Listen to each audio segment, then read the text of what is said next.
I was lucky enough to transition at that good time. And so I started selling pre-con. I started selling resale properties, obviously, right? And I kind of want to preface again, like going back to pre-con. I don't know if I finished the point on at that time when I bought my first condo, right? Like I said, a 2-bedroom condo resale might have sold for 400, and a pre-con was probably like 425, 430, 440 maybe. And you kind of wanted to buy a new property because if it was your principal residence, you kind of wanted something new versus something old. You liked the fact that you didn't have to put the entire down payment up front, and you could make payments towards it. And payments were spread out amongst a longer term and stuff then, too. you know, closing was 2 years from now, and so on and so forth. So the biggest advantage there was that, you know, you're gaining some equity while the property was being built because the market was appreciating, assumably, right? That's the biggest thing about pre-con.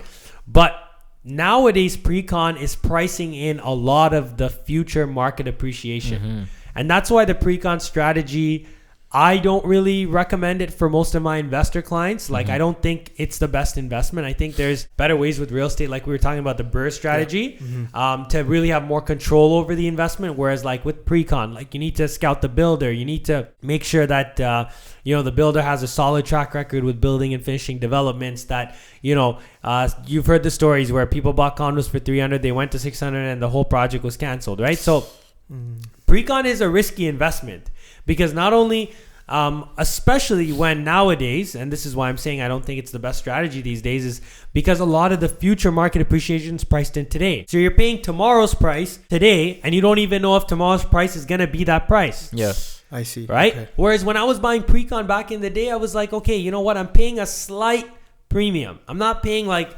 $100,000 premium up front, right? Like, so that's why I was able to make quite a lot of equity gains with pre-con back then because builders were not that aggressive with the pricing. Now, after the market went up like like 2-3 fold in such a small period of time, builders started to get, in my opinion, a little bit greedy and pricing in some of the future appreciation because they saw all these buyers making a lot of money on their product, and they're like, we want a piece of that too. I don't think it's all greed. I think like a lot of it has to do with like just like the rising cost of like just labor and like material as well. Yeah. So I think they're just kind of pricing in the future value as well. Watching their own backs as well. Just in case like the prices do go up, they kind of have like a backwind. But obviously there's going to be greed in there as well. Like, I would say to that point, I would say recently, yes, because inflation has gone up a lot. Ridiculous right now, yeah. Right? But before inflation started to rise that fast and the market was doing really well, the pricing where they were pricing in more than what they were pricing in previously was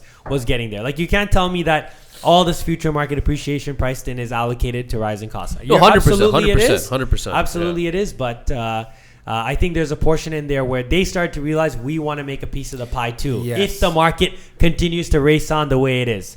And that's when you started to see the $0 assignment fees become $10,000 assignment fees. I've even seen some APSs where the builder's now saying 10% of the assignment profit. What's 10% of the assignment fee. APS is agreement of purchase and sale, right? Okay. So your contract when you buy a pre-construction property, right? Hey you. Yeah, you. Thank you so much for watching our video today. If you click over here, you can watch more videos like this. And did you know we have full podcast episodes? If you click over here, you can watch that. And if you click that circle right over there, you can subscribe to our channel so you know exactly when we drop our next video. Thank you, and until then, wealth is possible.